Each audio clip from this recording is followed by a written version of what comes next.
Good morning, students. Welcome to Kaksha. I'm Jyotika Bahel, a curiosity driven science educator. What do you mean by curiosity? Curiosity is a bridge between what we know and what we want to know. Whenever we study trigonometry, we go through many identities, but three main or basic identities that we study regularly are always equal to 1. Have you ever thought why these identities are equals to 1? Let's start this. What is trigonometry?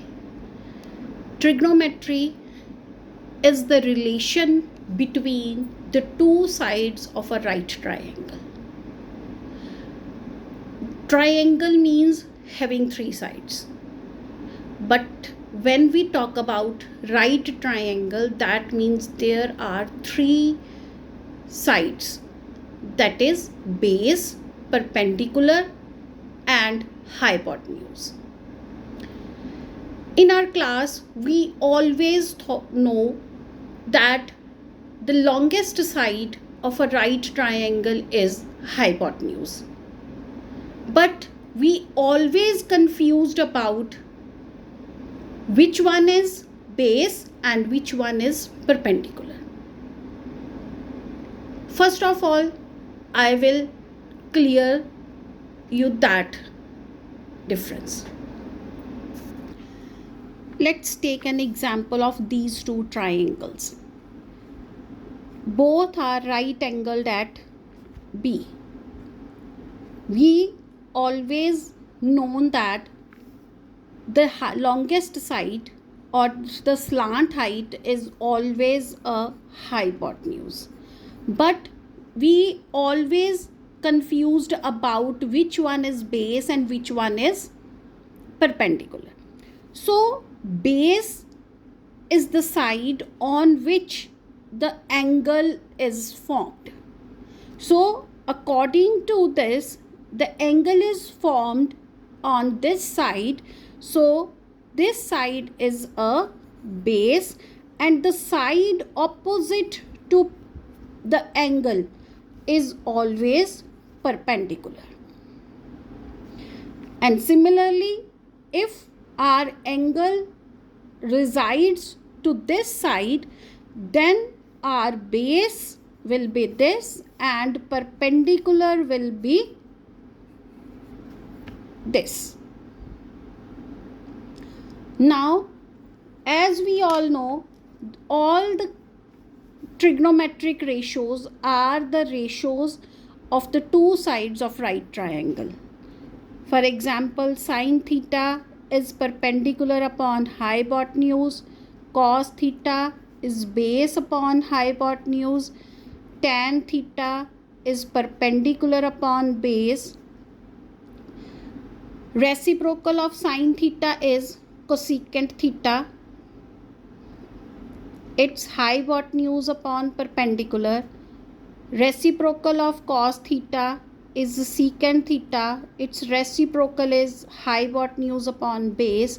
And reciprocal of tan theta is cot theta. It is equal to base upon perpendicular. So let's start with this identity. We have given an identity sine square theta plus cos square theta is equals to 1. Let's prove this identity. Take left hand side. Sine square theta plus cos square theta is equals to 1. Sorry, left hand side we are taking.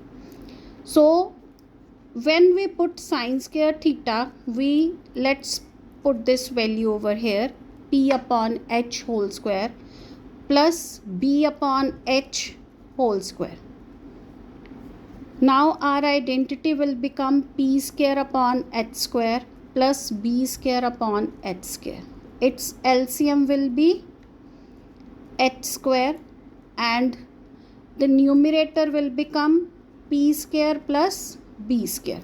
Now according to Pythagoras theorem, by Pythagoras theorem, we know that perpendicular square plus base square is equals to hypotenuse square. So now what we have got here is p square. We have p square plus b square upon h square. Can we put the value of p square plus b square equals to h square according to Pythagoras? So h square will be cancelled out with h square and we will get 1, which is equals to right hand side. Hence our identity is proved as sine square theta plus cos square theta is equals to 1. Let's take another example of secant square theta minus tan square theta is equals to 1. Take left hand side. Secant square theta minus tan square theta. Secant square theta is h square upon b square, means hypotenuse square upon base square, minus p square upon b square. Its LCM is also b square, means square of base. We get h square minus p square, means hypotenuse square minus perpendicular square. Now according to Pythagoras theorem, can we write it as b square equals to h square minus p square? So put this value over here. So b square upon b square is equals to 1. So our identity is also proved here. Now comment your solution for the third identity. If you have any other topic that you want me to clear for you, please do comment in the comment section, and if you have some suggestions for me, also comment for that. Thank you and subscribe my channel Kaksha.